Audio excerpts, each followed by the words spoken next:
Hi everyone, welcome back to my channel. সাত সকালে ঘুম থেকে উঠে আলমারি থেকে দাদার একটা সোয়েট শার্ট চুরি করে পরে নিয়েছি। আর এই যে পূর্ণিমা রানীকেও রেখে নিয়েছি। এখন আমি যাচ্ছি আজকের আমার আশীর্বাদ ব্রাইডকে সাজাতে। আসলে একাই যেতে পারতাম যেহেতু লোকেশনটা খুবই কাছে ছিল, তবে আমার বাড়ির লোকের আমাকে নিয়ে বড্ড চিন্তা। আমাদের পূর্ণিমা রানীকেও কিন্তু সহজে কোথাও যাওয়ার জন্য রাজি করা যায় না। ওনাকে অনেক কাকতি মিনতি করার পর উনি রাজি হন। এই তো চলে এসেছি আমাদের ব্রাইডের বাড়িতে। আসার আগে আমি কল করেছি, বাট রিসিভ যেহেতু করেনি, তবুও টাইম হয়ে গেছিল বলে আমি চলেই এসেছিলাম। এসে বাড়ির সামনে দাঁড়িয়েছিলাম, আর তারপর ব্রাইড চলে এসেছিল আমাদের রিসিভ করতে। এসে এখানে সব কিছু সাজিয়ে গুছিয়ে নিয়ে আমরা একদম রেডি। আর এই হচ্ছে আজকে আমাদের সুন্দরী ব্রাইড। দিদি দেখতে এমনিতেই এতটা সুন্দর, জানি না এর লুকটা কিরকম আসবে। আমি নিজেও ফাইনাল লুকটা দেখার জন্য ভীষণ পরিমাণে এক্সাইটেড হয়ে গেছিলাম।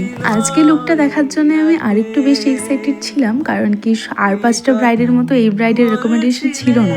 দিদি kind of a South Indian bride সাজতে চাইছিল, যার জন্য দেখো আর পাঁচটা ব্রাইডের মতো কিন্তু দিদি আধপোড়াভাবে বা খাড়াভাবে শাড়ি পরেনি। শাড়িটা আমি পরিয়েছিলাম একদম সিম্পল প্লিট করে।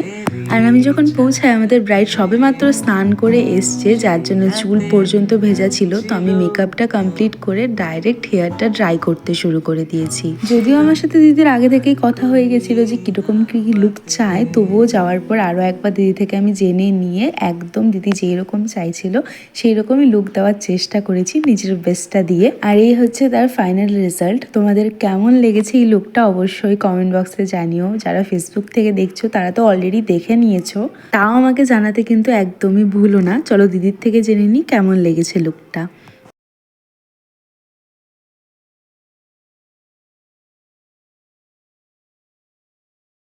শুনেই তো নিলে, আজকে তবে আসি, দেখা হবে অন্য কোনো ভিডিওতে। টাটা।